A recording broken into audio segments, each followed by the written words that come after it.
రక్షక దేవుళ్లకు నమస్కారం. ఈ సృష్టిలో సమస్త జీవరాశికి లయకారుడు ధోళాశంకరుడు అయిన ఆ పరమేశ్వరుడి అనుగ్రహముంటే సాధ్యం కానిది ఏదీ లేదు.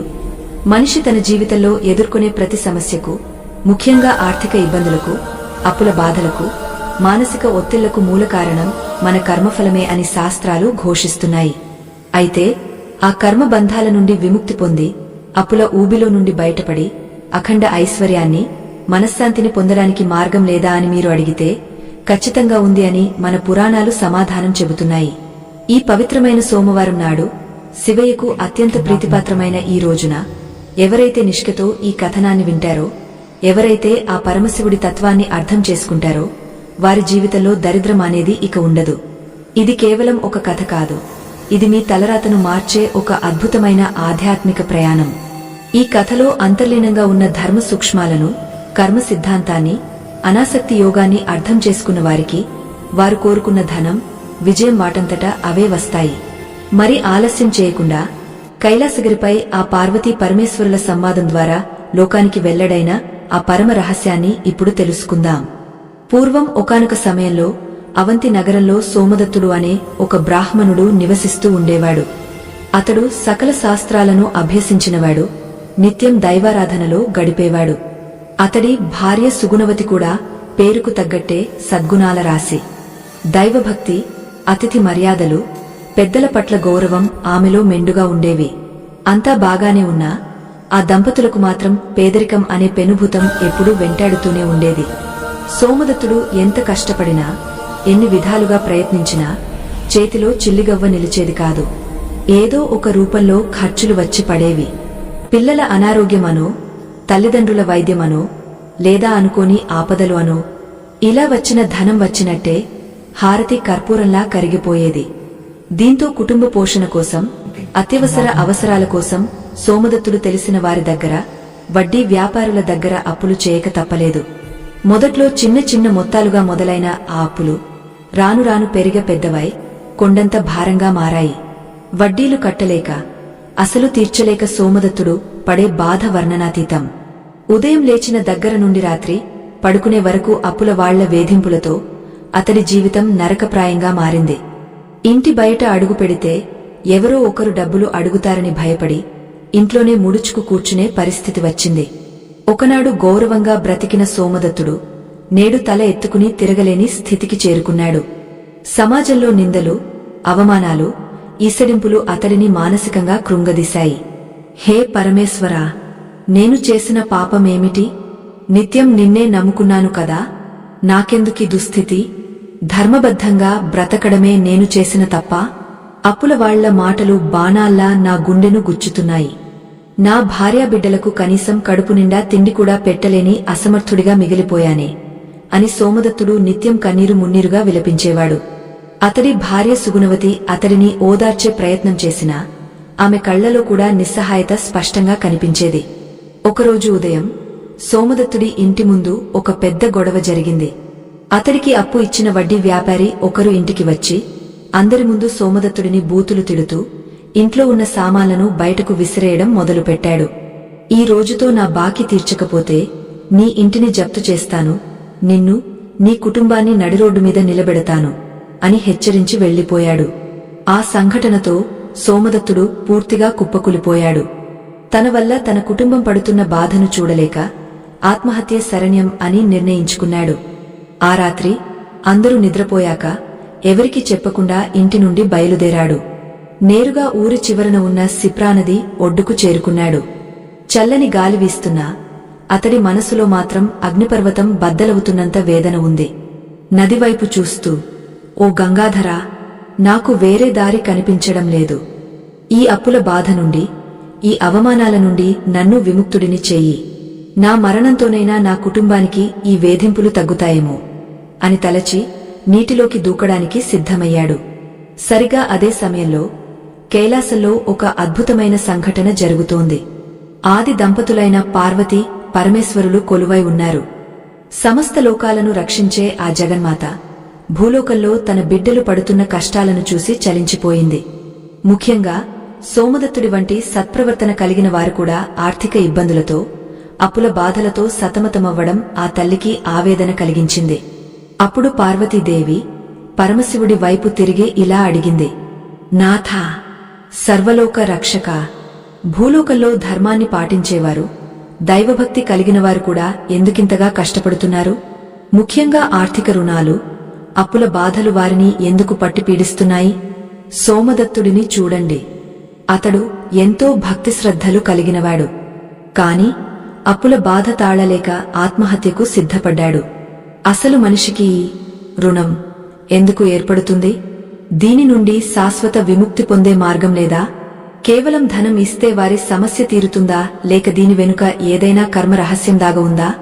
దయచేసి నాకు, లోకానికి ఈ రహస్యాన్ని వివరించండి అని ప్రార్థించింది. పరమశివుడు చిరునవ్వు నవ్వి, దేవి, నీ ప్రశ్న సమస్త మానవాళికి ఉపయుక్తమైనదే. రుణం అంటే కేవలం ఒకరి దగ్గర తీసుకున్న డబ్బు మాత్రమే కాదు. అది ఒక కర్మబంధం. పూర్వజన్మలో చేసిన కర్మల ఫలితమే ఈ జన్మలో రుణంగా పరిణమిస్తుంది. మనిషి తన అజ్ఞానంతో, మోహంతో, అహంకారంతో చేసే పనులే అతడిని రుణగ్రస్తుడిని చేస్తాయి. అయితే ఈ రుణ విముక్తికి మార్గముంది. కాని అది కేవలం బాహ్యమైన ధనంతో తీరేది కాదు.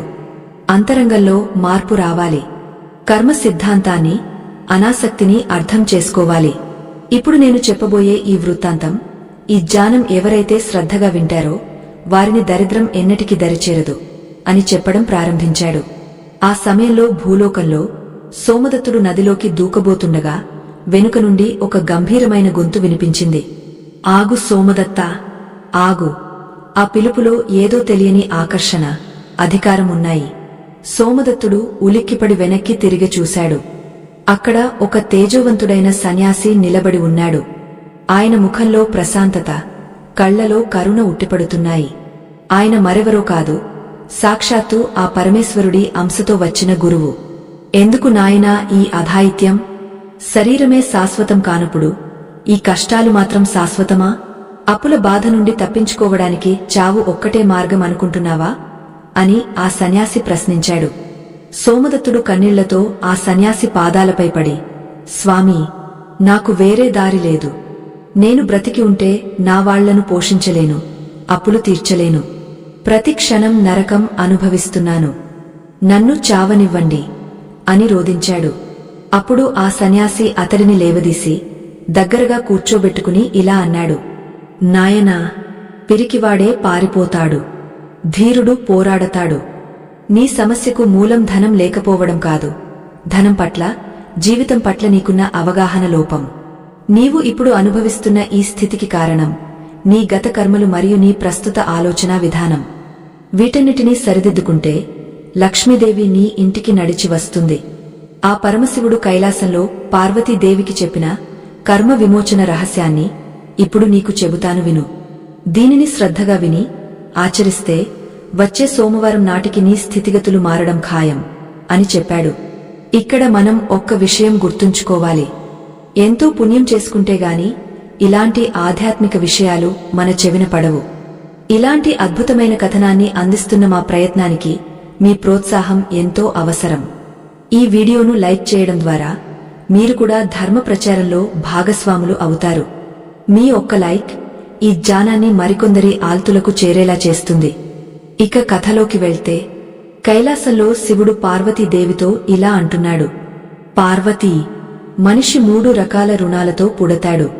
అవి దేవరుణం, పితృరుణం మరియు ఋషి రుణం. ఇవి కాకుండా అతడు తన స్వార్థం కోసం, ఇంద్రియ సుఖాల కోసం చేసే అప్పులు లౌకిక రుణాలు. అసలు మనిషి అప్పుల పాలవ్వడానికి ప్రధాన కారణం అనాసక్తి లేకపోవడమే. కోరికలకు అంతు ఉండదు. అవసరానికి మించి ఆశించడం, లేని హోదా కోసం ఆరాటపడటం, ఇతరులతో పోల్చుకుని అసూయపడటం, ఇవే దరిద్రానికి ఆహ్వాన పత్రికలు.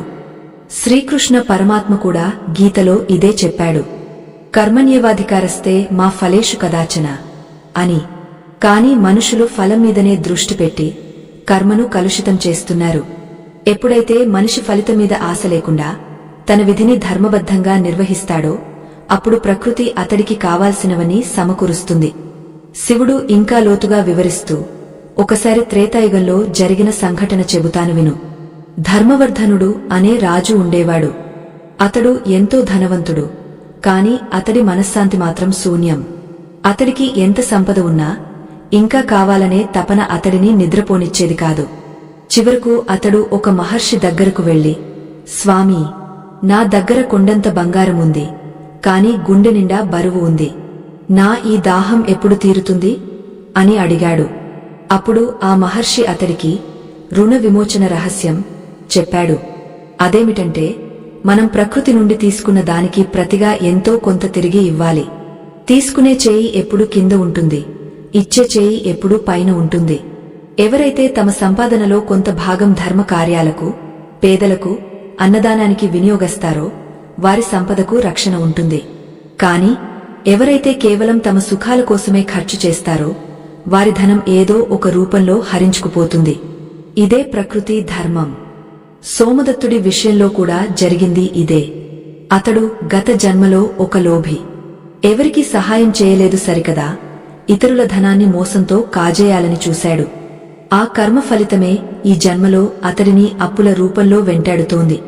శివుడు పార్వతికి ఈ విషయాన్ని వివరిస్తుండగా భూలోకంలో ఆ సన్యాసి సోమదత్తుడికి కూడా ఇదే విషయాన్ని బోధించాడు. సోమదత్తా, నీవు చేసిన అప్పులు తీరాలంటే ముందు నీ మనసులో ఉన్న భయాన్ని, ఆందోళనను వదిలేయాలి. నాకు అప్పు ఉంది అనే భావనను పదే పదే తలచుకోవడం వల్ల నీవు ఆ అప్పును మరింత ఆకర్షిస్తున్నావు. నీ మనసును ఐశ్వర్యం వైపు మళ్లించు. నీవు ఇప్పుడు చేయవలసినది ఏమిటంటే, నిస్వార్థ కర్మ. రేపటి నుండి నీకున్న దాంట్లో అది ఎంత తక్కువైనా సరే ఆకలితో ఉన్న ప్రాణికి ఆహారం పెట్టు. అది చీమ కావచ్చు, పక్షి కావచ్చు, లేదా మనిషి కావచ్చు. నీ దగ్గర ధనం లేకపోవచ్చు, కాని నీ శ్రమను దానం చేయి. గుడిలో సేవ చేయి, లేదా నలుగురికి మంచి మాట చెప్పు. ఎప్పుడైతే నీ నుండి సేవ అనే ధనం బయటకు వెళ్తుందో అప్పుడు లక్ష్మి అనే ధనం లోపలికి వస్తుంది. సన్యాసి మాటలు వింటుంటే సోమదత్తుడిలో కొత్త ఉత్సాహం వచ్చింది. ఇన్నాళ్లు తాను కేవలం నా సమస్య, నా బాధ అని మాత్రమే ఆలోచించాడు. కాని తన బాధ్యతను, ధర్మాన్ని విస్మరించానని అతడికి అర్థమైంది. కాని అతడికి ఒక సందేహం వచ్చింది. స్వామీ, మీరు చెప్పింది బాగానే ఉంది, కాని ఇప్పుడు నా తలమీద ఉన్న అప్పుల కొండను తక్షణం కరిగించడం ఎలా? వడ్డీ వ్యాపారులు రేపు ఉదయమే వచ్చి నన్ను చంపుతామని బెదిరించారు. నాకు తక్షణ పరిష్కారం లేదా అని అడిగాడు. అప్పుడు ఆ సన్యాసి చిరునవ్వుతో, ఉంది సోమదత్తా, దానికి కూడా ఒక మార్గం ఉంది. కాని అది సామాన్యమైన మార్గం కాదు. అది సాక్షాత్తు ఆ శివయ్య అనుగ్రహంతోనే సాధ్యం. ఈ సోమవారం నాడు నీవు ఒక ప్రత్యేకమైన వ్రతాన్ని ఆచరించాలి. శివలింగానికి అభిషేకం చేసేటప్పుడు ఒక విశిష్టమైన పదార్థాన్ని సమర్పించాలి. ఆ పదార్థం ఏమిటో తెలిస్తే సాక్షాత్తు కుబేరుడు కూడా ఆశ్చర్యపోతాడు. అది చాలా సులభంగా దొరికే వస్తువే, కాని దాని వెనుక ఉన్న శక్తి అపారం. ఆ రహస్యాన్ని ఇప్పుడు నీకు చెబుతాను, సావధానంగా విను అంటూ ఆ సన్యాసి సోమదత్తుడి చెవిలో ఒక మంత్రాన్ని, ఆ విశేష పదార్థం గురించి చెప్పబోతుండగా అక్కడ కైలాసంలో కూడా శివుడు పార్వతీదేవితో, దేవి, రుణ విముక్తికి, ఐశ్వర్య ప్రాప్తికి నేను ఒక అద్భుతమైన మార్గాన్ని సృష్టించాను. కలియుగంలో మానవులు దీనిని ఆచరిస్తే వారి కష్టాలన్నీ పటాపంచలు అవుతాయి. ఆ మార్గం ఏమిటంటే అని చెప్పడం ఆపాడు. ఒక్కసారిగా కైలాసం అంతా నిశ్శబ్దంగా మారిపోయింది. శివుడి కళ్లలో ఒక దివ్యమైన కాంతి ప్రకాశించింది. ఆ రహస్యం వినడానికి సమస్త దేవతలు, గణాలు ఆసక్తిగా ఎదురుచూస్తున్నారు. ఎందుకంటే ఆ రహస్యం తెలిస్తే ఇక దారిద్ర్యం అనే పదానికి అర్థమే ఉండదు కాబట్టి. అసలు ఆ సన్యాసి సోమదత్తుడికి చెప్పిన రహస్యమేమిటి? శివుడు పార్వతికి వివరించబోయే అద్భుత మార్గమేమిటి? సోమదత్తుడు ఆచరించవలసిన ఆ ప్రత్యేక వ్రతం వల్ల అతడి అప్పులు నిజంగానే తీరిపోయాయా? ఈ ప్రశ్నలన్నింటికీ సమాధానం తెలియాలంటే కథనంలో ముందుకు వెళ్లాల్సిందే. ఆ రహస్యమేమిటంటే బియ్యం మరియు నీటితో కూడిన సంపూర్ణ శరణాగతి. అవును, ఆ సన్యాసి సోమదత్తుడి చెవిలో చెప్పిన మాట ఇదే. నాయనా సోమదత్తా, నీవు ప్రతి సోమవారం సూర్యోదయానికి ముందే నిద్రలేచి శుచిగా స్నానం ఆచరించి దగ్గరలో ఉన్న శివాలయానికి వెళ్ళు. అక్కడ శివలింగానికి స్వచ్ఛమైన నీటితో అభిషేకం చేస్తూ ఓం రుణముక్తేశ్వరాయ నమః అనే మంత్రాన్ని మనసులో 108 సార్లు జపించు. అభిషేకం పూర్తయిన తర్వాత నీ గుప్పెడు నిండా పచ్చి బియ్యాన్ని తీసుకుని వాటిని ఆ స్వామి పాదాల చెంత ఉంచి, ఈశ్వరా, ఈ బియ్యం గింజలు నా కష్టాలకు ప్రతీకలు. వీటిని నీకు సమర్పిస్తున్నాను. నా ఆకలిని, నా దారిద్ర్యాన్ని, నా రుణాలను నీవే స్వీకరించు అని ప్రార్థించు. అయితే గుర్తుంచుకో, ఆ బియ్యం నీ స్వార్జితమై ఉండాలి, లేదా ఎవరినైనా అడిగి తెచ్చిన భిక్ష అయి ఉండాలి తప్ప అప్పుచేసి కొన్నది కాకూడదు. ఇలా వరుసగా 11 సోమవారాలు చేస్తే నీ రుణాలన్నీ తీరిపోతాయి అని ఆ సన్యాసి వివరించాడు. సోమదత్తుడు ఆశ్చర్యపోయాడు. కేవలం నీరు, బియ్యంతో నా లక్షల అప్పు తీరుతుందా స్వామీ? ఇది నమ్మశక్యంగా లేదే అని సందేహం వ్యక్తం చేశాడు. అప్పుడు ఆ సన్యాసి నవ్వి, నాయనా, నీవు చూస్తున్నది కేవలం బాహ్యమైన వస్తువులను మాత్రమే, కాని ఆ క్రియ వెనుక ఉన్న భావం ముఖ్యం. బియ్యం అంటే అన్నం, అన్నం అంటే ప్రాణం. నీ ప్రాణాన్ని కాపాడే శక్తిని నీవు దైవానికి అర్పిస్తున్నావు అంటే నీ అహంకారాన్ని చంపుకుంటున్నట్లే. ఎప్పుడైతే నేను చేస్తున్నాను, నాది అనే భావన పోతుందో అప్పుడే అసలైన ఐశ్వర్యం సిద్ధిస్తుంది. శ్రీకృష్ణుడు కుచేలుడి అటుకులు స్వీకరించి అష్టైశ్వర్యాలు ఇవ్వలేదా? ద్రౌపది అక్షయపాత్రలోని ఒక్క మెతుకుతో విశ్వాన్నే సంతృప్తిపరచలేదా? భక్తితో ఇచ్చే పిడికెడు బియ్యం మేరు పర్వతమంత బంగారంతో సమానం. వెళ్ళు, ఆలస్యం చేయకు. రేపే సోమవారం. నీ వ్రతాన్ని రేపే ప్రారంభించు అని ఆశీర్వదించి ఆ సన్యాసి అక్కడికక్కడే మాయమయ్యాడు. సోమదత్తుడు ఆశ్చర్యచకితుడయ్యాడు. ఇదంతా కళ లేక నిజమా అని తనను తాను గిల్లి చూసుకున్నాడు. ఆ సన్యాసి మాటలోని తేజస్సు అతడికి కొత్త ధైర్యాన్ని ఇచ్చింది. ఆత్మహత్య చేసుకోవాలన్న ఆలోచన పటాపంచలైంది. మనసులో ఒక కొత్త ఆశ చిగురించింది. వెంటనే ఇంటికి బయలుదేరాడు. దారి పొడవునా ఆ సన్యాసి చెప్పిన మాటలనే తలచుకుంటూ నడిచాడు. ఇంటికి చేరుకునేసరికి అర్ధరాత్రి దాటింది. సుగుణవతి భర్త కోసం కంటిమీద కునుకు లేకుండా ఎదురుచూస్తోంది. సోమదత్తుడిని చూడగానే ఆమె ప్రాణం లేచి వచ్చింది. ఏవండీ, ఎక్కడికి వెళ్లారు? ఎంత కంగారు పెట్టారో తెలుసా? ఆ వడ్డీ వ్యాపారి మనుషులు మళ్లీ వచ్చి వెళ్లారు. రేపు ఉదయమే వస్తారట అని భయంతో వణికిపోతూ చెప్పింది. సోమదత్తుడు ఆమెను దగ్గరకు తీసుకుని, సుగుణ, భయపడకు, మన కష్టాలు తీరే మార్గం దొరికింది.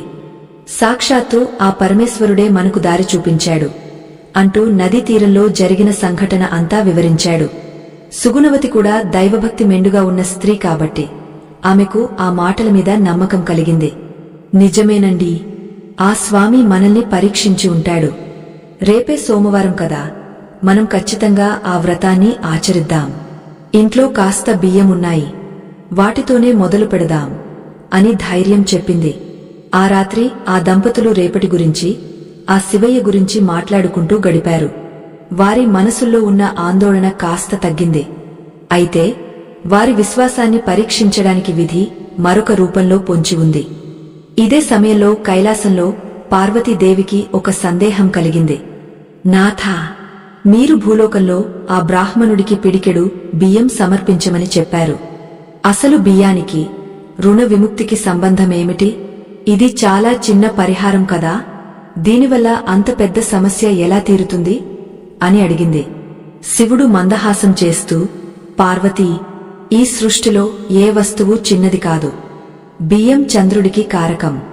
చంద్రుడు మనస్సుకు అధిపతి. మనిషి చేసే అప్పులకు, ఆర్థిక సమస్యలకు ప్రధాన కారణం చంచలమైన మనసు. ఎప్పుడైతే ఒక వ్యక్తి శివలింగానికి, అంటే నిరాకారమైన పరబ్రహ్మానికి బియ్యాన్ని, చంద్రకారకాన్ని సమర్పిస్తాడో అప్పుడు అతడి జాతకంలోని చంద్రదోషాలు తొలగిపోతాయి. మనసు స్థిరపడుతుంది. మానసిక ప్రశాంతత లభిస్తుంది. ప్రశాంతమైన మనసుతో తీసుకునే నిర్ణయాలు ఎప్పుడూ విజయాన్ని చేకూరుస్తాయి. అంతేకాదు, బియ్యం లక్ష్మీ స్వరూపం. తెల్లని వస్తువులను శివుడికి అర్పిస్తే శుక్రగ్రహ అనుగ్రహం కూడా లభిస్తుంది. శుక్రుడు భోగభాగ్యాలకు కారకుడు. కనుక ఈ చిన్న క్రియ వెనుక నవగ్రహాల అనుకూలత దాగ ఉంది అని వివరించాడు. పరమేశ్వరుడి మాటలోని ఆంతర్యాన్ని గ్రహించిన పార్వతీ దేవి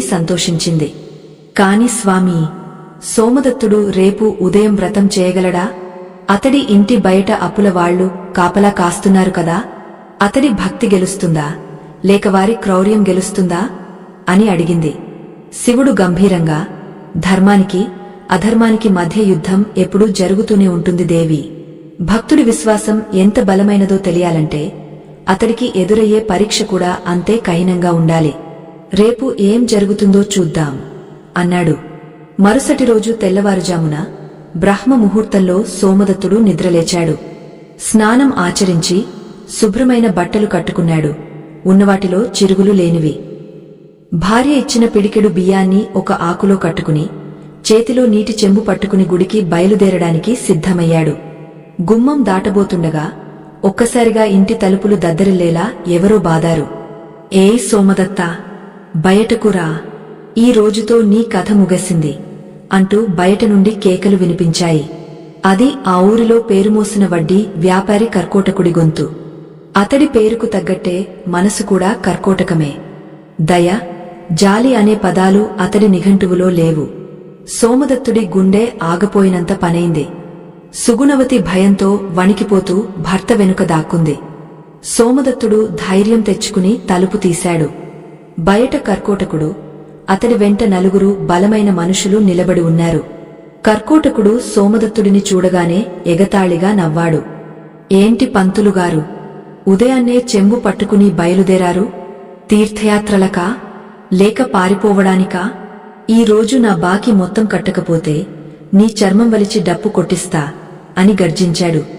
సోమదత్తుడు చేతులు జోడించి, అయ్యా, నేను ఎక్కడికి పారిపోవడం లేదు, గుడికి వెళ్తున్నాను. దయచేసి నాకు కాస్త సమయమివ్వండి.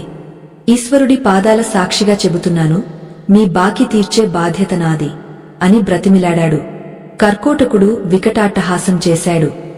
దేవుడా, ఆ రాయి నీ అప్పు తీరుస్తుందా? పిచ్చివాడా, ఈ కలికాలంలో డబ్బు ఉన్నవాడే దేవుడు.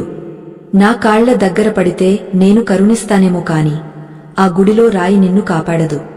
ఈ రోజు సాయంత్రం వరకు గడువు ఇస్తున్నా. సూర్యుడు అస్తమించేలోపు నా డబ్బు నా కళ్ల ముందు ఉండాలి. లేదంటే నీ ఇల్లు, నీ భార్య మెడలోని పుస్తెలతో సహా అన్నీ జప్తు చేస్తా అని హెచ్చరించి సోమదత్తుడి చేతిలోని నీటి చెంబును కాలుతో తన్నాడు. నీళ్లు నేలపాలయ్యాయి. బియ్యం పొట్లం కింద పడింది. అలాంటి క్లిష్ట సమయంలో కూడా మనకు తోడుగా నిలిచేది దైవబలం ఒక్కటే. మనం ఎంత కష్టాల్లో ఉన్నా ఆ దేవుడి మీద నమ్మకం సడలకూడదు. ఈ కథలోని సోమదత్తుడి పరిస్థితి చూస్తుంటే మన గుండె బరువెక్కుతుంది కదా. ఇలాంటి ఎమోషనల్ కథలు రాయడానికి మేము ఎంతో పరిశోధన చేస్తాము. మా శ్రమకు మీ ఆదరణే ఊపిరి. దయచేసి ఈ వీడియోను లైక్ చేసి మన సనాతన ధర్మాన్ని 10 మందికి పంచడంలో సాయపడండి. కింద పడిన బియ్యాన్ని చూసి సోమదత్తుడి కళ్లలో నీళ్లు తిరిగాయి. కాని అతడు నిరాశ చెందలేదు. కర్కోటకుడు వెళ్లిపోగానే కింద పడిన బియ్యాన్ని ఒక్కొక్క గింజగా ఏరుకున్నాడు. మళ్లీ స్నానం చేసి కొత్తగా నీళ్లు పట్టుకున్నాడు. శివయ్యా, ఇది నా మొదటి పరీక్ష అని నాకు తెలుసు. నువ్వు ఎన్ని అడ్డంకులు సృష్టించినా నా సంకల్పం మారదు అని మనసులో అనుకుని వెనుక దారిగుండా గుడికి చేరుకున్నాడు. శివాలయం ప్రశాంతంగా ఉంది. గర్భగుడిలో దీపం వెలుగుతోంది. ఆ జ్యోతిని చూడగానే సోమదత్తుడి మనసులోని అలజడి తగ్గింది. లింగం ముందు కూర్చుని సన్యాసి చెప్పినట్లే నీటితో అభిషేకం మొదలుపెట్టాడు. ఓం రుణ ముక్తేశ్వరాయ నమః, ఓం రుణ ముక్తేశ్వరాయ నమః అంటూ కన్నీళ్లతో స్వామిని ప్రార్థించాడు. అభిషేకం పూర్తయిన తర్వాత తాను తెచ్చిన పిడికెడు బియ్యాన్ని లింగంపై ఉంచి సాష్టాంగ నమస్కారం చేశాడు. తండ్రీ, నా భారమంతా నీదే. సాయంత్రంలోపు అప్పు ఎలా తీరుతుందో నాకు తెలియదు. అసలు తీరుతుందా లేదా అది తెలియదు. కాని కర్మణ్యవాధికారస్తే అని గీతాచార్యుడు చెప్పినట్లు నా పని నేను చేశాను. ఇక ఫలితం నీ చేతుల్లో ఉంది అని ప్రార్థించి ఇంటికి తిరుగు ప్రయాణమయ్యాడు. విచిత్రం ఏమిటంటే గుడి నుండి బయటకు రాగానే సోమదత్తుడి మనసు చాలా తేలికగా అనిపించింది. ఇందాకటి భయం లేదు. ఏదో తెలియని ధైర్యం, ప్రశాంతత అతడిని ఆవరించాయి. అనాసక్తి యోగమంటే ఇదేనేమో అని అతడికి అనిపించింది. ఫలితం గురించి ఆందోళన చెందకుండా ఉండటమే నిజమైన యోగం. ఇంటికి వెళ్ళాక సుగుణవతి అతడిని ఆత్రంగా అడిగింది. ఏమైంది నాథా? వ్రతం బాగా జరిగిందా? ఇప్పుడు మనం ఏం చేయాలి? సాయంత్రం కర్కోటకుడు వస్తే పరిస్థితి ఏంటి? అని ప్రశ్నల వర్షం కురిపించింది. సోమదత్తుడు చిరునవ్వుతో, సుగుణా, నా కర్తవ్యం నేను చేశాను.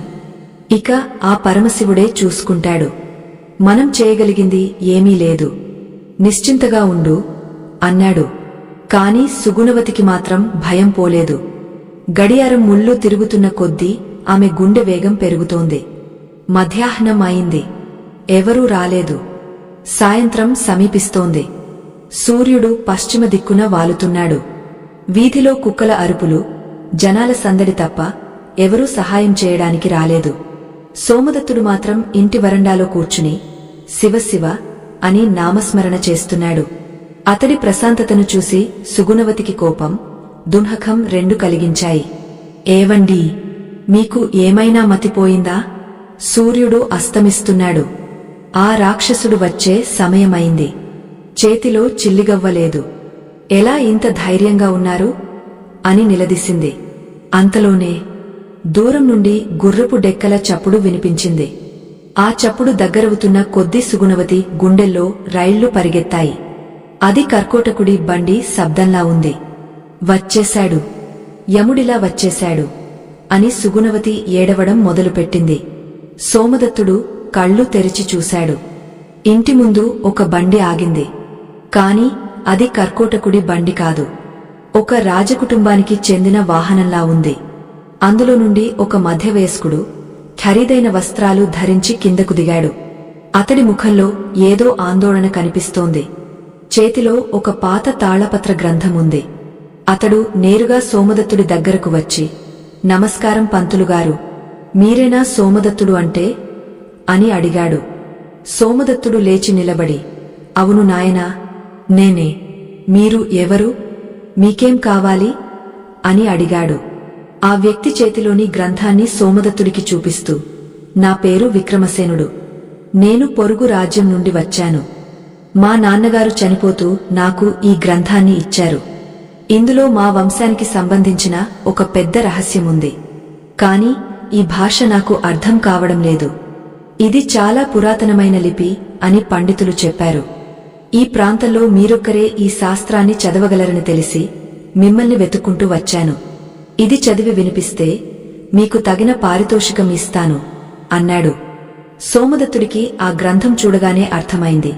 అది తన పూర్వీకులు రాసిన జ్యోతిష్య శాస్త్ర గ్రంథమని. అతడికి ఆ లిపి క్షుణ్ణంగా వచ్చు. కాని ఇప్పుడు అతడి మనసు ఆ స్థితిలో ఉందా?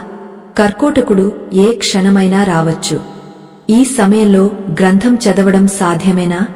సోమదత్తుడు ఏదో చెప్పబోతుండగా వీధి చివర నుండి కర్కోటకుడి గొంతు వినిపించింది. రేయ్ సోమదత్తా, టైం అయిపోయింది, బయటకురా అంటూ కర్కోటకుడు తన రోడీలతో కలిసి ఇంటివైపు వస్తున్నాడు. పరిస్థితి చేజారిపోతోంది. ఒక పక్క సహాయం కోరుతూ వచ్చిన అతిథి, మరొక పక్క ప్రాణాలు తీయడానికి వస్తున్న వడ్డీ వ్యాపారి. ఇప్పుడు సోమదత్తుడు ఏం చేస్తాడు? శివుడు చెప్పినట్లు ధర్మాన్ని పాటిస్తాడా? లేక భయంతో వణికిపోతాడా? ఆ కొత్త వ్యక్తి రాక వెనుక ఉన్న దైవ సంకల్పం ఏమిటి?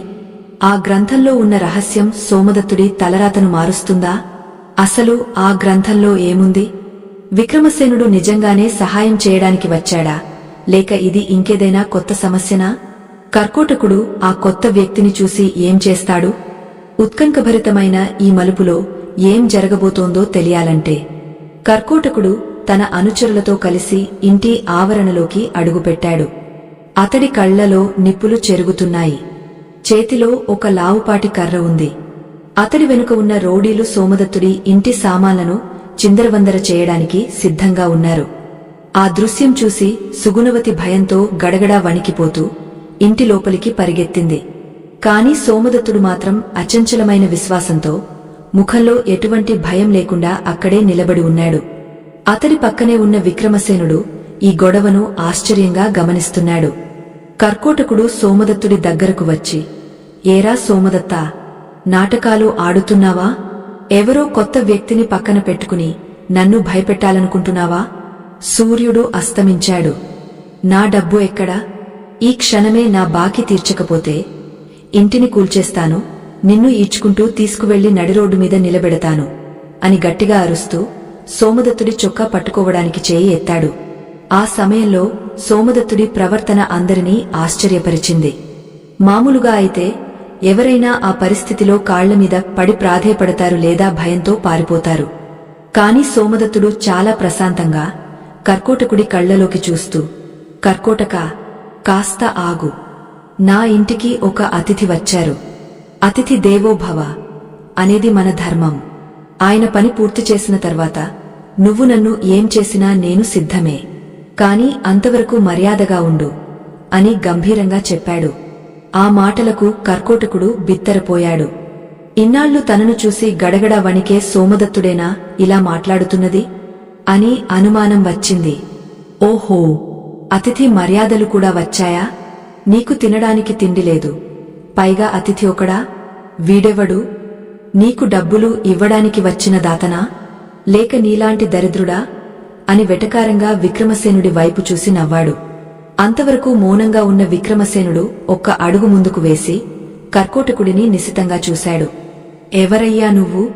ఒక బ్రాహ్మణుడి ఇంటికి వచ్చి ఇంత అనాగరికంగా ప్రవర్తిస్తున్నావు? ఆయన మీద చేయి చేసుకునే అర్హత నీకు ఎవరిచ్చారు అని అడిగాడు. విక్రమసేనుడి గొంతులో ఏదో తెలియని అధికారం, గాంభీర్యం ఉన్నాయి. అది సామాన్యుడి గొంతు కాదు, ఆజ్ఞాపించే అలవాటున్న రాజు గొంతు. కర్కోటకుడు కొంచెం తగ్గాడు కాని తన అహంకారాన్ని వదులుకోలేదు. నేను ఎవరినైతే నీకెందుకు? ఈ సోమదత్తుడు నాకు 10,000 వరహాలు బాకీ ఉన్నాడు. వడ్డీతో కలిపి అది ఇప్పుడు 12,000 వరహాలు అయింది. అది వసూలు చేసుకోవడానికి వచ్చాను. నువ్వు మధ్యలో రాకు అన్నాడు. విక్రమసేనుడు చిరునవ్వు నవ్వి, కేవలం 12,000 వరహాల కోసం ఒక జానిని ఇంతగా అవమానిస్తావా? సోమదత్తుడి వంటి నిస్వార్థపరుడు, కష్టాల్లో ఉన్నా కూడా అతిథికి సేవ చేయాలనుకునే ధర్మాత్ముడు ఈ రోజుల్లో దొరకడం అరుదు. అలాంటి వ్యక్తిని పట్టుకుని తూలనాడతావా అంటూ తన నడుముకు ఉన్న పట్టువస్త్రాన్ని సవరించుకుని తన సేవకుడిని పిలిచాడు. ఆ సేవకుడు పరుగున వచ్చి ఒక సంచిని విక్రమసేనుడి చేతిలో పెట్టాడు. విక్రమసేనుడు ఆ సంచిని కర్కోటకుడి ముందు విసిరేసి, ఇందులో 15,000 వరహాలు ఉన్నాయి. సోమదత్తుడి బాకీ 12,000 తీసుకో. మిగిలిన 3,000 ఇన్నాళ్లు నువ్వు ఆయనను మానసికంగా వేధించినందుకు పరిహారంగా ఇక్కడే వదిలేసి మర్యాదగా ఇక్కడి నుండి వెళ్ళిపో. ఇంకెప్పుడు ఇంటి ఛాయలకు రాకూడదు అని ఆజ్ఞాపించాడు. ఆ దృశ్యం చూసి సోమదత్తుడు, సుగుణవతి శిలా విగ్రహాల్లా నిలబడిపోయారు. కర్కోటకుడు ఆ సంచిని తెరిచి చూశాడు. అందులో తళతళలాడే బంగారు నాణేలు ఉన్నాయి. అతడి కళ్ళు జిగేలుమన్నాయి. నోటమాట రాలేదు. తల వంచుకుని ఆ డబ్బు తీసుకుని వెనుతిరిగ చూడకుండా అక్కడి నుండి పారిపోయాడు. కర్కోటకుడు వెళ్లిపోయాక సోమదత్తుడు తేరుకుని విక్రమసేనుడి కాళ్లమీద పడబోయాడు. అయ్యా, మీరు మా పాలిట దైవంలా వచ్చారు. మిమ్మల్ని నేను ఎలా రుణం తీర్చుకోగలను? అసలు మీరెందుకు నాకు సహాయం చేశారు? నేను మీకు ఏమీ కాను కదా అని ఆనందబాష్పాలతో అడిగాడు. విక్రమసేనుడు అతడిని లేవదీసి, సోమదత్తా, నువ్వు నాకు ఏమీ కాకపోవచ్చు, కాని ధర్మం నాకు అన్నీ. ఇందాక ఆ రాక్షసుడు నిన్ను చంపుతానని బెదిరిస్తున్నా నీ ప్రాణం మీదకు వచ్చినా నువ్వు నా గురించి, నా చేతిలోని గ్రంథం గురించి ఆలోచించావు. నా కష్టం కన్నా వచ్చిన అతిథి ముఖ్యం అనుకున్నావు చూడు. ఆ గుణమే నిన్ను రక్షించింది. శ్రీకృష్ణుడు చెప్పిన అనాసక్తి అంటే ఇదే. కష్టాల్లో కూడా ధర్మాన్ని వదలకపోవడమే నిజమైన యోగం. నీ ధర్మమే నన్ను కదిలించింది అని చెప్పాడు. కైలాసంలో ఈ దృశ్యాన్ని చూస్తున్న పార్వతీదేవి ఆనందంతో పులకరించిపోయింది. నాథా, ఎంత అద్భుతం! ఉదయం మీరు చెప్పిన మాట అక్షరాలా నిజమైంది. సోమదత్తుడు ఆ బియ్యం గింజలను మీకు అర్పించినప్పుడే తన భారాన్ని వదిలేసుకున్నాడు. ఇప్పుడు ఫలితం అతడిని వెతుక్కుంటూ వచ్చింది.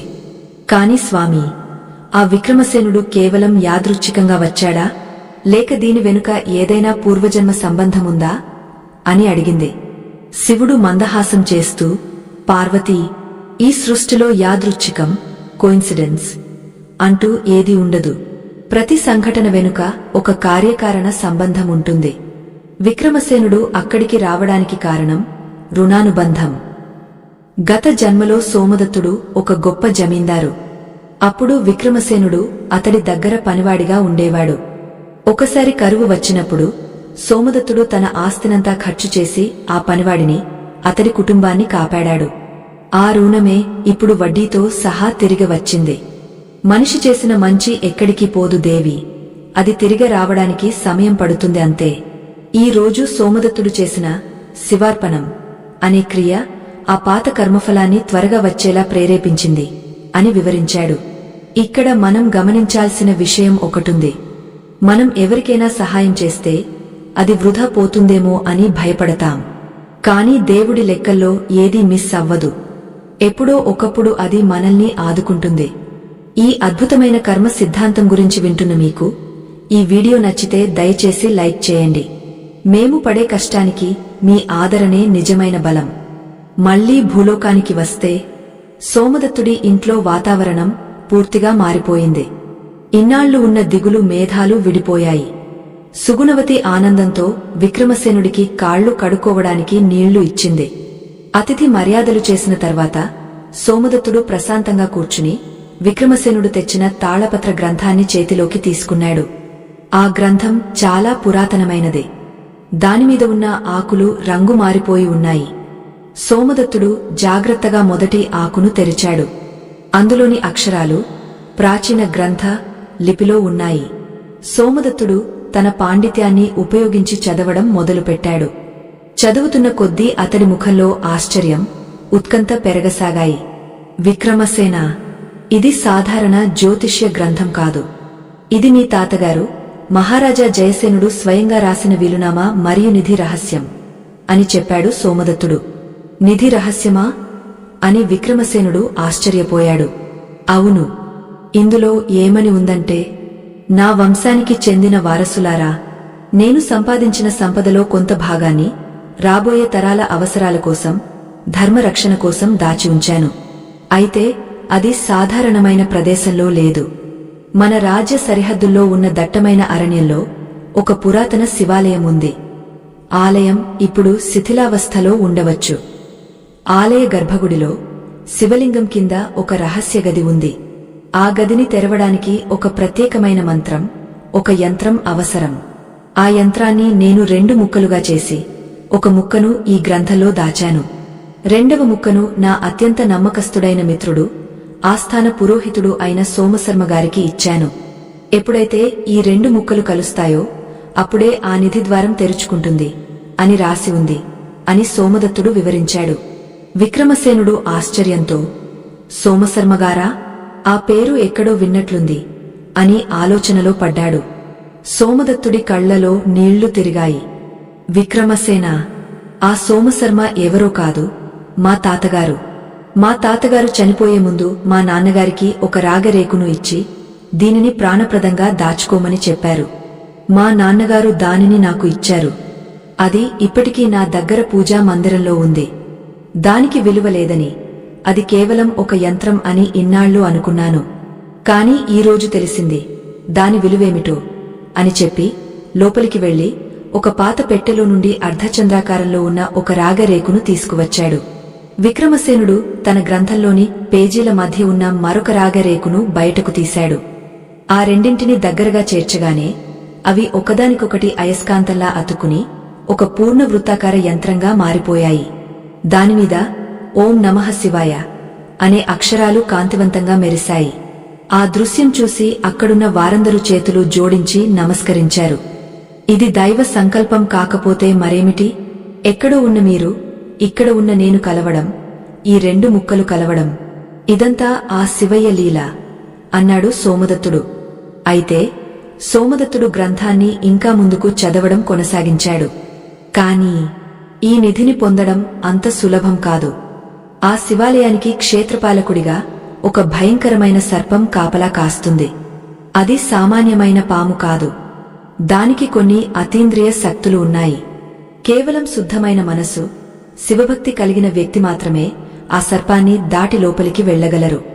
అది కాక ఆ నిధిని సొంతం చేసుకోవాలంటే వచ్చే సోమవారం అమావాస్య రాత్రి సరిగా అర్ధరాత్రి వేళ ఆలయంలో ఒక ప్రత్యేకమైన పాశుపత హోమం నిర్వహించాలి.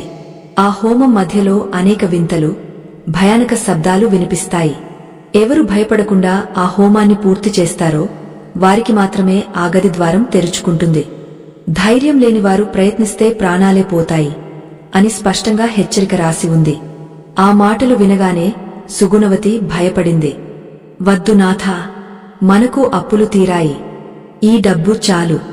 ఆ నిధులు, నిక్షేపాలు మనకు వద్దు. ప్రాణాల మీదకు తెచ్చుకోవడం ఎందుకు అని వారించింది.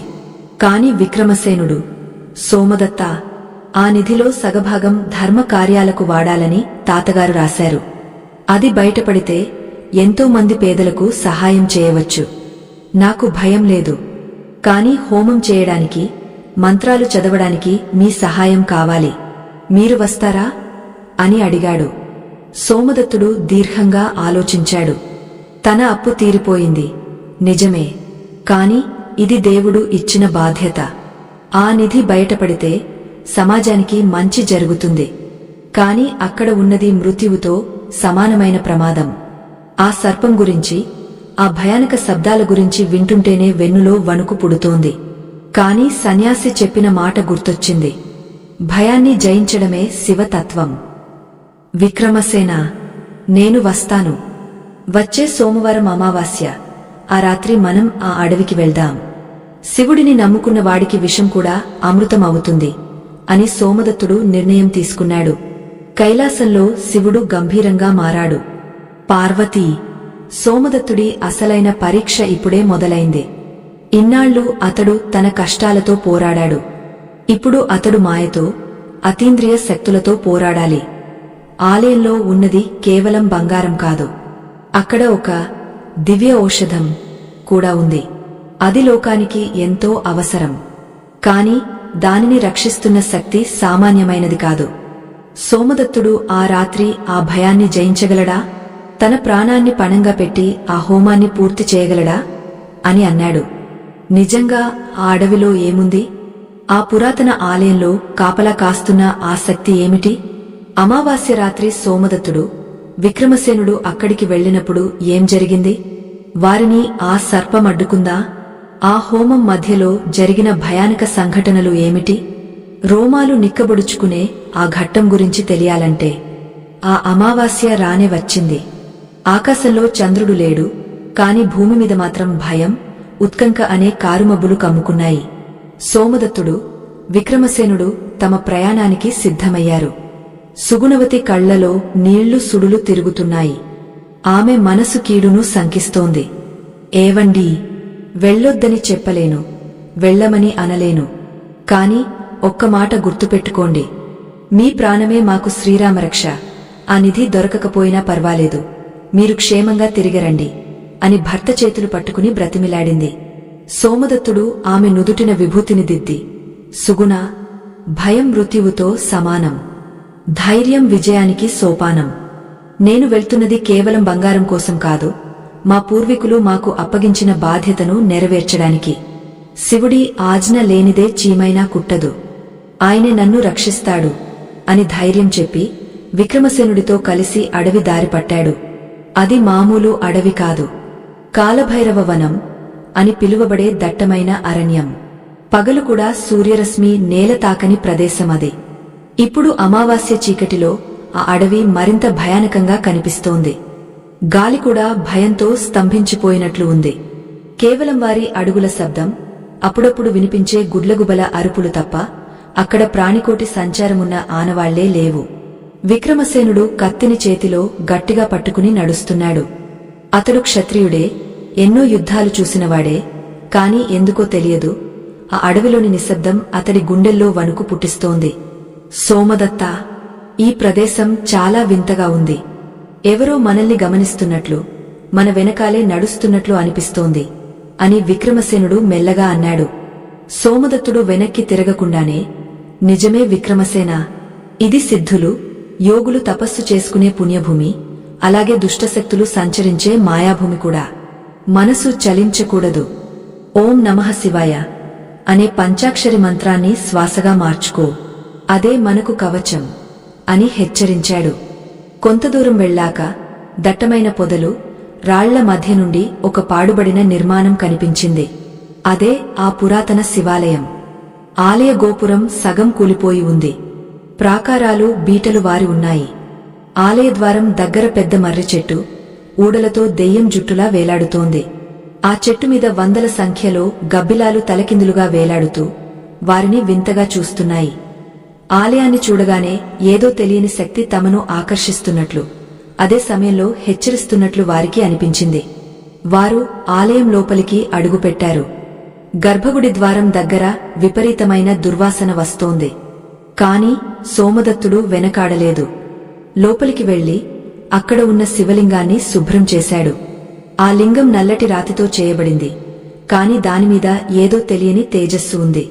విక్రమసేనుడు తెచ్చిన పూజా ద్రవ్యాలను, హోమగుండానికి కావాల్సిన ఏర్పాట్లను సిద్ధం చేశారు. సమయం అర్ధరాత్రి దాటింది. సరిగ్గా నిశీధి కాలం, మధ్యరాత్రి ప్రవేశించింది. ఈ సమయం తాంత్రిక శక్తులకు, ఉపాసనలకు అత్యంత బలమైనది. సోమదత్తుడు పద్మాసనంలో కూర్చుని కళ్ళు మూసుకుని హోమాన్ని ప్రారంభించాడు. ఓం అధోరేభ్యో థభోరేభ్యో ఘోరధోరతరేభ్యః అంటూ రుద్రనమకంలోని మంత్రాలను గంభీరంగా చదవడం మొదలుపెట్టాడు. విక్రమసేనుడు పక్కనే కూర్చుని హోమగుండంలో నెయ్యిని, సమిధలను వేస్తున్నాడు. మొదటి అరగంట ప్రశాంతంగానే గడిచింది. కాని రాను రాను వాతావరణంలో మార్పు రావడం మొదలైంది. అకస్మాత్తుగా ఆలయం బయట గాలి వేగం పెరిగింది. ఆ పాడుబడిన కిటికీల నుండి గాలి లోపలికి ప్రవేశించి భయంకరమైన శబ్దాలు చేస్తోంది. హోమగుండంలోని అగ్ని అటు ఇటు ఊగుతూ ఆరిపోయేలా మారుతోంది. విక్రమసేన, అగ్నిని ఆరనివ్వకు, నెయ్యిని ధారగా పోయి అని సోమదత్తుడు అరిచాడు. ఇక్కడ మనం ఒక విషయం అర్థం చేసుకోవాలి. మనం ఏదైనా మంచి పని మొదలుపెట్టినప్పుడు లేదా దైవ కార్యానికి సంకల్పించినప్పుడు అడ్డంకులు రావడం సహజం. ఆ అడ్డంకులను దాటినవాడే గమ్యాన్ని చేరతాడు. ఈ కథలోని మలుపులు మీకు ఆసక్తిని కలిగిస్తున్నాయా? మన పురాణాల్లోని ఇలాంటి రహస్యాలను తెలుసుకోవాలనే మీ ఆసక్తికి మా ధన్యవాదాలు. ఈ వీడియోను లైక్ చేయడం మర్చిపోకండి. కథలో ఉత్కంఠ తారాస్థాయికి చేరుతోంది. బయట గాలి ఇప్పుడు తుఫానులా మారింది. చెట్లు విరిగపడుతున్న శబ్దాలు వినిపిస్తున్నాయి. అంతలోనే గర్భగుడిలో ఎక్కడి నుండో వింత నవ్వులు వినిపించడం మొదలైంది. హహహా, మూర్ఖులారా, ఆపండి! నా నిధిని దోచుకోవడానికి వచ్చారా? ప్రాణాలతో తిరిగి వెళ్లలేరు అనే మాటలు గాలిలో ప్రతిధ్వనించాయి. విక్రమసేనుడు ఉలిక్కిపడి చుట్టూ చూశాడు. కాని అక్కడ ఎవరూ లేరు. అది కేవలం ఒక అశరీరవాణిలా వినిపిస్తోంది. సోమదత్తా, ఎవరో మాట్లాడుతున్నారు. మనం ఇక్కడి నుండి వెళ్ళిపోదామా అని విక్రమసేనుడు భయంగా అడిగాడు. అది మాయ విక్రమసేన. మన ఏకాగ్రతను దెబ్బతీయడానికి ఆ క్షేత్రపాలకుడు ఆడుతున్న నాటకమిది. పట్టించుకోకు, మంత్రమీద దృష్టి పెట్టు అని సోమదత్తుడు గట్టిగా వారించాడు. అతడి గొంతు పెంచి మంత్రోచ్చారణ మరింత వేగంగా చేశాడు. అప్పుడు జరిగింది అసలైన విపత్తు. హోమగుండం నుండి పొగ దట్టంగా వ్యాపించింది. ఆ పొగలో నుండి 2 ఎర్రటి కళ్ళు మెరుస్తూ కనిపించాయి. ఆ కళ్ళు నిప్పు కణాల్లా ఉన్నాయి. మెల్లగా ఆ పొగ విడిపోతూ ఒక భయంకరమైన ఆకారం బయటకు వచ్చింది. అది 10 అడుగుల పొడవున్న ఒక నల్లటి నాగుపాము. దాని పడగమీద 3 గీతలు స్పష్టంగా కనిపిస్తున్నాయి. అది మామూలు పాము కాదు, వందల ఏళ్లుగా ఆ నిధిని కాపాడుతున్న నాగసాధువు స్వరూపం. ఆ పాము బుసలు కొడుతూ నేరుగా విక్రమసేనుడి వైపు దూసుకువచ్చింది. విక్రమసేనుడు భయంతో వెనక్కి జరిగి చేతిలోని కత్తిని పైకి ఎత్తాడు. కాని ఆ పాము కళ్లలోకి చూడగానే అతడి చేతులు చచ్చుబడిపోయాయి. కత్తి కింద పడిపోయింది. అతడి శరీరం గడ్డకట్టుకుపోయింది. నోటమాట రావడం లేదు. ఆ పాము తన పడగను విప్పి విక్రమసేనుడిని కాటు వేయడానికి సిద్ధమైంది. సోమదత్తుడు కళ్ళు తెరిచాడు. పరిస్థితిని గమనించాడు. ఒక పక్క హోమం సగంలో ఉంది. ఇప్పుడు లేచి వెళ్తే వ్రతభంగం అవుతుంది. అప్పుడు దైవాగ్రహానికి గురికావాల్సి వస్తుంది. అలాగని కూర్చుంటే తన కళ్ల ముందే విక్రమసేనుడు చనిపోతాడు. ఇది ధర్మ సంకటం. ఓం నమః శివాయ అని గట్టిగా అరుస్తూ సోమదత్తుడు తన చేతిలోని నీటిని మంత్రించి ఆ పాము మీద చల్లే ప్రయత్నం చేశాడు. కాని ఆ పాము వేగంగా పక్కకు తప్పుకుని ఇప్పుడు సోమదత్తుడి వైపు తిరిగింది. ఓ బ్రాహ్మణుడా, నీ మంత్రాలు నా దగ్గర పనిచేయవు. నేను ఈ క్షేత్రానికి రక్షకుడిని. దురాశతో వచ్చిన ఎవరినైనా అంతం చేయడమే నా విధి. ఈ హోమాన్ని ఆపుతావా లేక నీ మిత్రుడిని చావమంటావా అని ఆ పాము మనిషి గొంతుతో పలికింది. అవును, ఆ పాము మాట్లాడింది. దాని కంచం మేఘ గర్జనలా ఉంది. సోమదత్తుడు నిర్భయంగా ఆ పాము కళ్లలోకి చూస్తూ, ఓ నాగరాజా, మేము దురాశతో రాలేదు. ఇది మా పూర్వీకులు మాకు ఇచ్చిన ధర్మం. ఈ నిధి లోకకళ్యాణానికి ఉపయోగపడాలి. అది కాకుండా శివుడి ఆజ్ఞ లేనిదే నువ్వు మమ్మల్ని ఏమీ చేయలేవు. నేను ఈ హోమాన్ని ఆపను, నా ప్రాణం పోయినా సరే అని సమాధానమిచ్చాడు. ఆ పాము కోపంతో బుసలు కొట్టింది.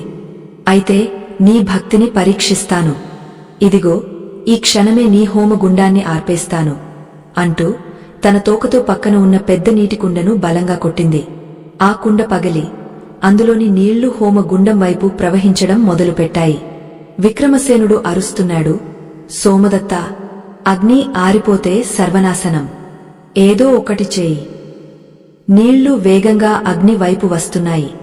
అవి హోమగుండాన్ని తాకితే అగ్ని ఆరిపోతుంది, వ్రతం భగ్నమవుతుంది.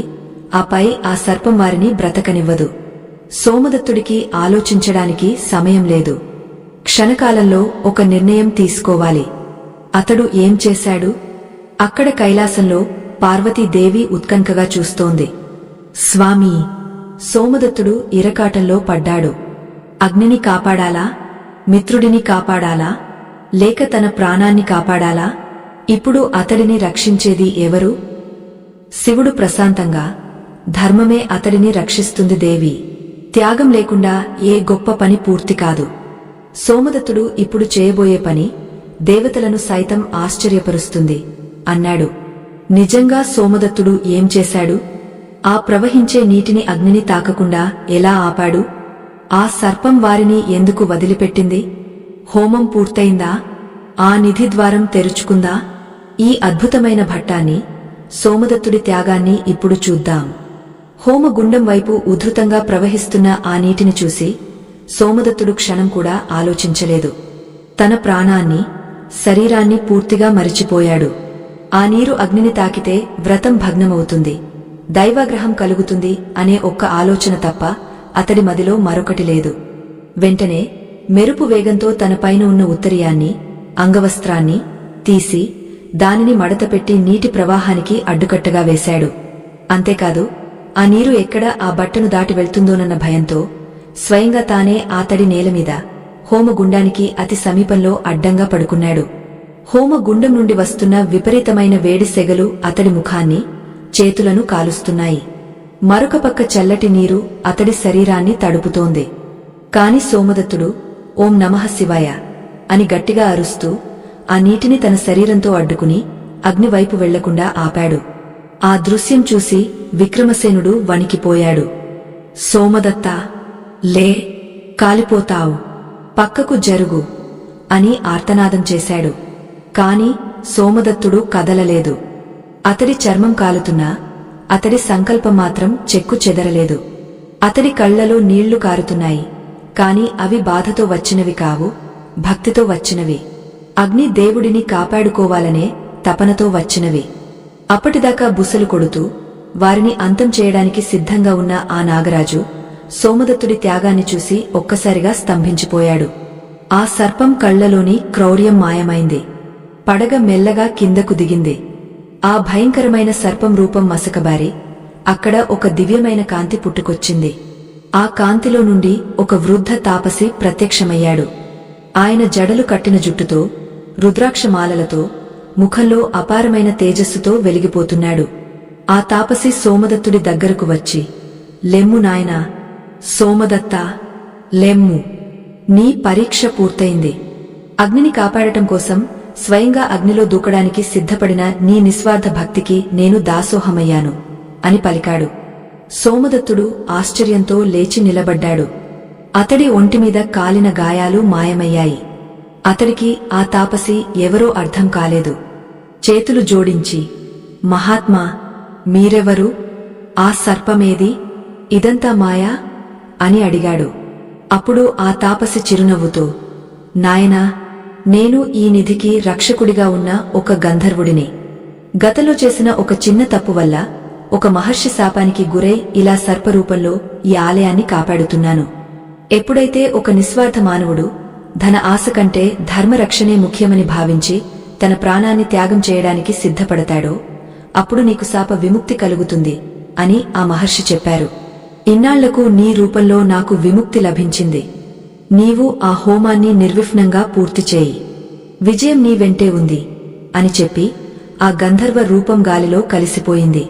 విక్రమసేనుడు, సోమదత్తుడు ఆనందంతో ఒకరినొకరు చూసుకున్నారు. ఇక ఆలస్యం చేయకుండా సోమదత్తుడు మళ్లీ పద్మాసనంలో కూర్చుని హోమాన్ని కొనసాగించాడు. పూర్ణమదః పూర్ణమిదం అంటూ పూర్ణాహుతిని సమర్పించాడు. అగ్నిదేవుడు తృప్తిగా ఆ హవిస్సును స్వీకరించినట్లు జ్వాలలు ఎత్తుగా ఎగసిపడ్డాయి. హోమం పూర్తవ్వగానే గర్భగుడిలో ఒక ప్రశాంతమైన వాతావరణం నెలకొంది. బయట ఉన్న తుఫాను గాలి తగ్గిపోయింది. సోమదత్తుడు లేచి విక్రమసేనుడిని పిలిచి, విక్రమసేనా, ఇప్పుడు ఆ యంత్రాన్ని తీసుకురా అన్నాడు. విక్రమసేనుడు తన దగ్గర ఉన్న రాగ యంత్రాన్ని 2 ముక్కలు కలిపినది సోమదత్తుడికి ఇచ్చాడు. సోమదత్తుడు శివలింగం వెనుక వైపు ఉన్న గోడను పరిశీలించాడు. అక్కడ ఒక చిన్న చతురస్రాకారపు రంధ్రం కనిపించింది. సరిగ్గా ఆ యంత్రం పట్టేంత ఖాళీ అది. ఓం నమః శివాయ అని స్మరిస్తూ సోమదత్తుడు ఆ యంత్రాన్ని ఆ రంధ్రంలో అమర్చాడు. అమర్చిన మరుక్షణమే ధడ ధడ ధడ అంటూ భూమి కంపించడం మొదలైంది. శివలింగం ఉన్న పీఠం నెమ్మదిగా పక్కకు జరగడం ప్రారంభించింది. రాళ్లు రాసుకుంటున్న శబ్దం భయంకరంగా వినిపిస్తోంది. కొద్ది నిమిషాల్లోనే శివలింగం పక్కన ఒక సొరంగ మార్గం బయటపడింది. ఆ సొరంగం లోపల నుండి ఒక దివ్యమైన వెలుగు బయటకు వస్తోంది. అది దీపాల వెలుగు కాదు, మనుల వెలుగు. పద విక్రమసేన, శివుడు మనకు దారి చూపించాడు అంటూ సోమదత్తుడు ముందు అడుగు వేశాడు. విక్రమసేనుడు అతడిని అనుసరించాడు. మెట్లు దిగుతున్న కొద్దివారి కళ్ళు మిరుమిట్లు గొలిపే దృశ్యం కనిపించింది. అది ఒక పెద్ద నేలమాళిగా. అక్కడ గోడలకు పొదిగిన వజ్రాలు, వైజూర్యాలు స్వయం ప్రకాశిత శక్తితో వెలుగుతున్నాయి. గది మధ్యలో రాసులుగా పోసిన బంగారు నాణేలు, ఆభరణాలు, రత్నాలు కుప్పలుగా ఉన్నాయి. ఆ సంపదను చూస్తే కుబేరుడి ఖజానా కూడా చిన్నబోతుంది అనిపించేలా ఉంది. కాని సోమదత్తుడి దృష్టి ఆ బంగారం మీద పడలేదు. అతడి చూపు గది మధ్యలో ఉన్న ఒక ఎత్తైన పీఠం మీద పడింది. అక్కడ ఒక బంగారు పెట్టె ఉంది. ఆ పెట్టె చుట్టూ ఒక వింతైన కాంతి వలయం ఉంది. గ్రంథంలో రాసిన దివ్య ఔషధం అదేనని అతడికి అర్థమైంది. విక్రమసేనుడు మాత్రం బంగారాన్ని చూసి ఆశ్చర్యంతో నోరు వెళ్లబెట్టాడు. సోమదత్తా, ఇది కలలో కూడా ఊహించని సంపద. దీనితో మనం 100 రాజ్యాలను కొనవచ్చు. మన పేదరికం అనే మాటే ఇక వినిపించదు అన్నాడు ఆనందంతో. అయితే ఆ సంపదను తాకే ముందు సోమదత్తుడు ఒక విషయాన్ని గమనించాడు. అక్కడ ఒక శిలాఫలకముంది. దానిమీద సంస్కృతంలో కొన్ని వాక్యాలు చెక్కి ఉన్నాయి. ఓ మానవుడా, ఈ సంపద నీ స్వార్థం కోసం కాదు. ఇది ధర్మరక్షణ కోసం, ఆపదలో ఉన్నవారిని ఆదుకోవడం కోసం సేకరించబడింది. ఇందులో నీ అవసరానికి మించి ఒక్క నాణెం తీసుకున్నా అది విషతుల్యమై నిన్ను నాశనం చేస్తుంది. కాని ఆ పీక మీద ఉన్న పెట్టెలో మృత సంజీవనికి సమానమైన ఔషధం ఉంది. దానిని లోకకళ్యాణం కోసం మాత్రమే వాడాలి.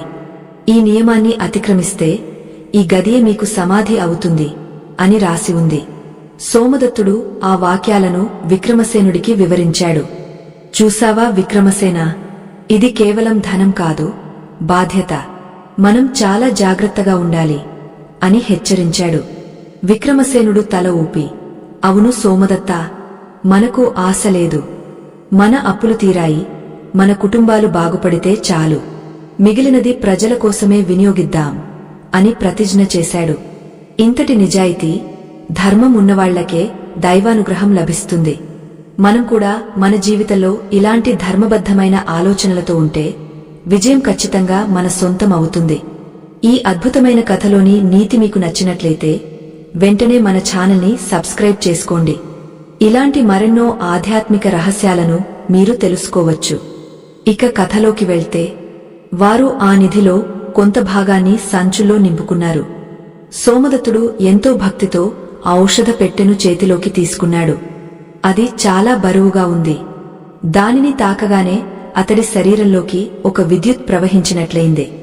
అతడి అలసట, గాయాల తాలూకు నొప్పులు మాయమయ్యాయి. అంతా సవ్యంగా సాగుతోంది అనుకున్న సమయంలో వారు వెనక్కి తిరిగి మెట్ల వైపు వెళ్తుండగా ఒక్కసారిగా ఆ నేలమాళిగ ద్వారం మూసుకుపోవడం మొదలైంది. పెద్ద బండరాయి నెమ్మదిగా కిందికి జారిపోతోంది. త్వరగా విక్రమసేన, త్వరగా బయటకు రా, ద్వారం మూసుకుపోతోంది అని సోమదత్తుడు అరిచాడు. వారు పరుగున మెట్ల వైపు వెళ్లారు. కాని అప్పటికే ఆ ద్వారం సగం మూసుకుపోయింది. ఇంకా కొద్ది క్షణాల్లో అది పూర్తిగా మూసుకుపోతుంది.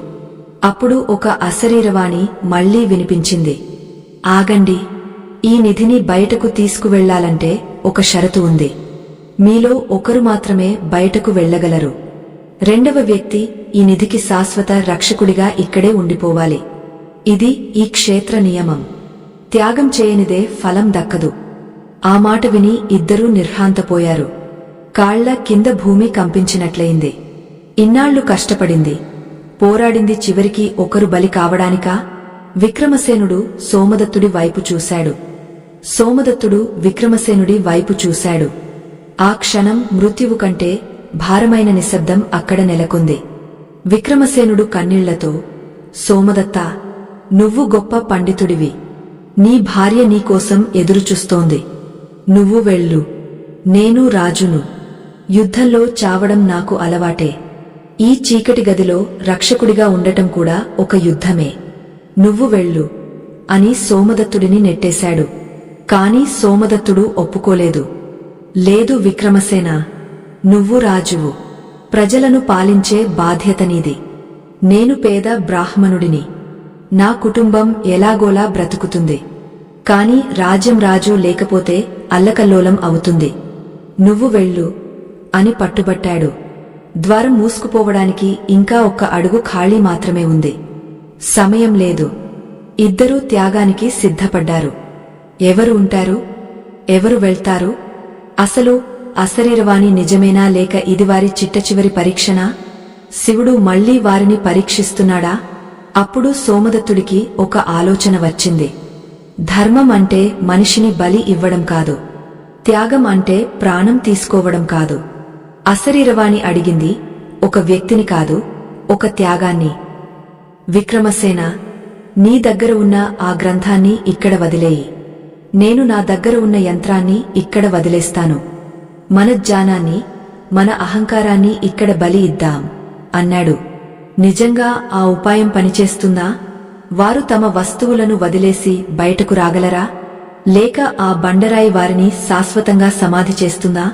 ఈ చివరి మలుపులో ఏం జరిగిందో, వారు ఎలా బయటపడ్డారో, ఆ తరువాత వారి జీవితాలు ఎలా మారాయో ఈ కథ అందించే పరమ సందేశం ఏమిటో తెలుసుకోవడానికి సోమదత్తుడు చెప్పిన ఆ ఉపాయం విక్రమసేనుడికి అర్థమైంది. కాని ఆచరణలో అది ఎంతవరకు ఫలిస్తుందో తెలియదు. అయినా మృత్యువు ముఖద్వారం దగ్గర ఉన్నప్పుడు ధైర్యమే ఆయుధం. సోమదత్తుడు క్షణం కూడా ఆలస్యం చేయకుండా తన చేతిలో ఉన్న ఆ రాగ యంత్రాన్ని, విక్రమసేనుడి చేతిలో ఉన్న ఆ పూర్వీకుల గ్రంథాన్ని తీసుకున్నాడు. ఓ వనదేవతలు, ఓ క్షేత్రపాలకుడా, ఈ నిధిని రక్షించడానికి ఒక వ్యక్తి ఇక్కడే ఉండిపోవాలి అన్నావు కదా?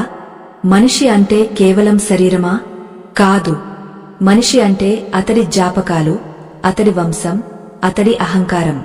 ఇదుగో, మా వంశానికి గుర్తుగా ఉన్న ఈ యంత్రాన్ని, ఈ రాజ్యానికి గుర్తుగా ఉన్న ఈ గ్రంథాన్ని ఇక్కడే శాశ్వతంగా వదిలేస్తున్నాం. మా, నేను అనే భావనను ఇక్కడే బలి ఇస్తున్నాం.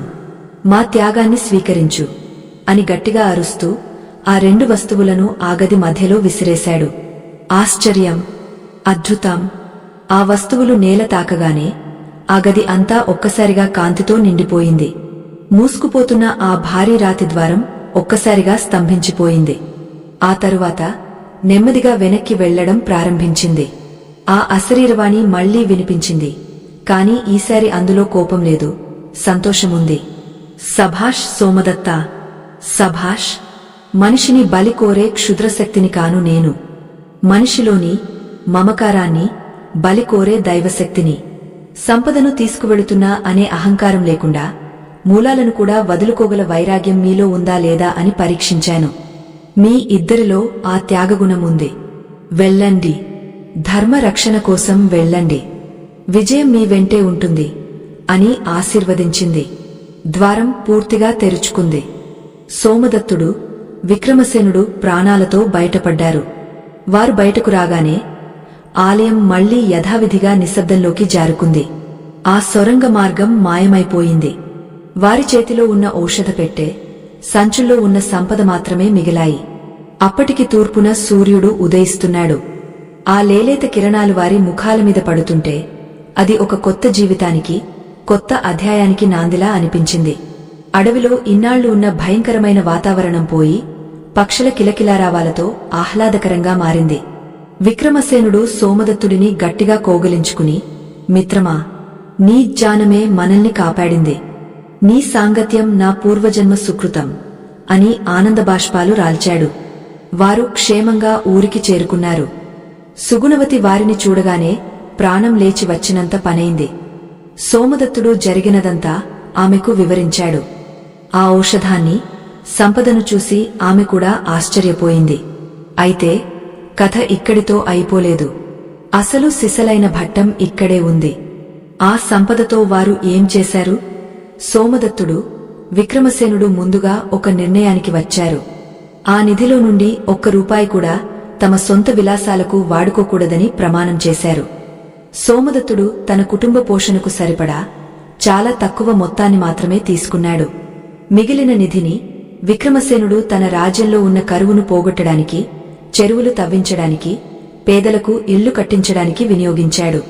ముఖ్యంగా ఆలయం నుండి తెచ్చిన దివ్య ఔషధం ఆ రాజ్యంలోని ప్రజలను పట్టిపీడిస్తున్న ఒక వింత వ్యాధిని పూర్తిగా నయం చేసింది.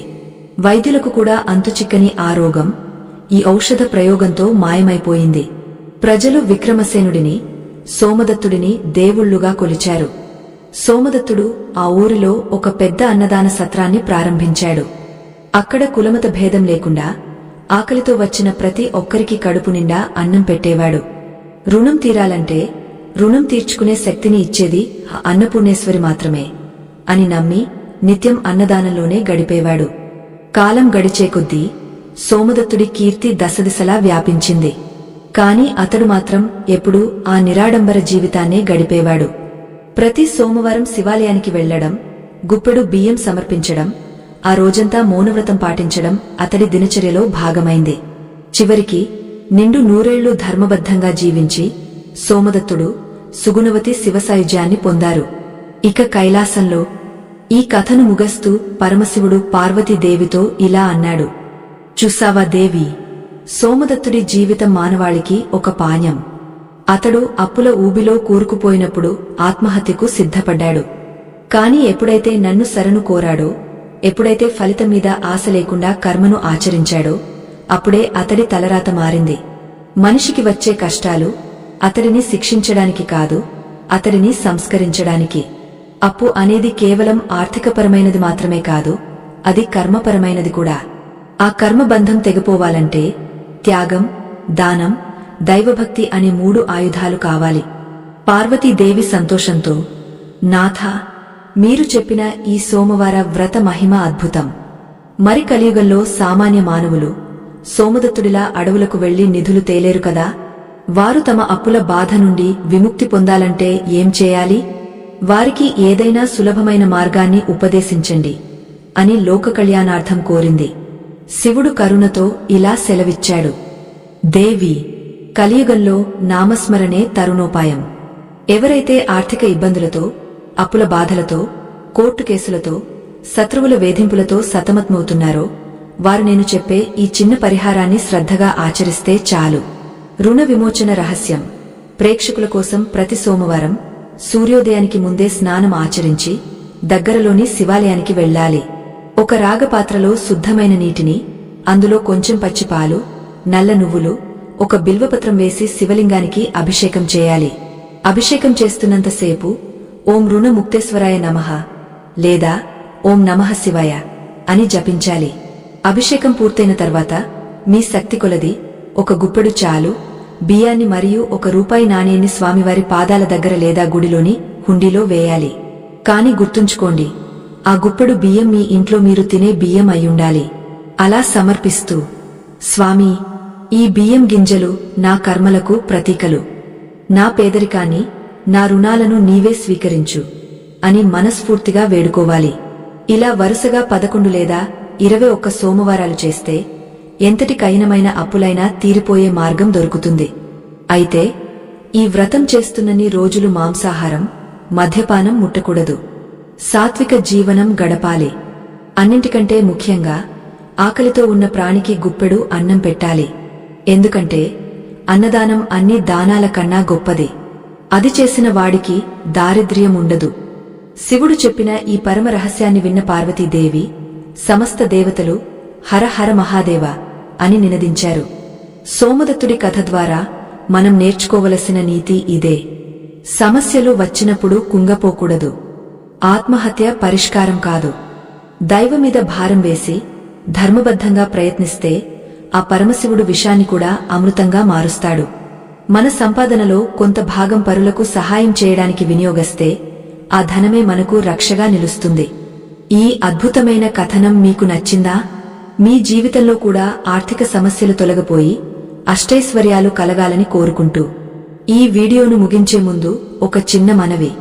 ఇంతటి గొప్ప ఆధ్యాత్మిక విషయాన్ని, పురాణాల సారాన్ని వెలికితీసి మీకు అర్థమయ్యే రీతిలో కథగా మలిచి అందించడానికి మేము ఎంతో శ్రమించాము. మా ఈ ప్రయత్నం వెనుక ఉన్న ఉద్దేశం ఒక్కటే, ఓ సనాతన ధర్మాన్ని ప్రతి ఇంటికి చేర్చడం, కష్టాల్లో ఉన్నవారికి ధైర్యాన్ని ఇవ్వడం.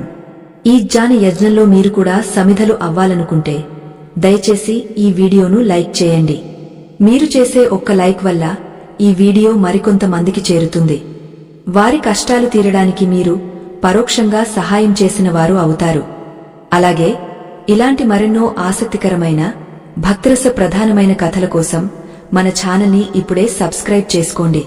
పక్కనే ఉన్న గంట సింబల్ని నొక్కితే మేము వీడియో పెట్టగానే మీకు నోటిఫికేషన్ వస్తుంది. ఈ కథపై మీ అభిప్రాయాన్ని లేదా మీ జీవితంలో జరిగిన శివలీలలను కామెంట్ రూపంలో మాతో పంచుకోండి. ఓం నమః శివాయ అని కామెంట్ చేసి ఆ స్వామి ఆశీస్సులు పొందండి. సర్వేజన సుఖినో భవంతు. శుభం.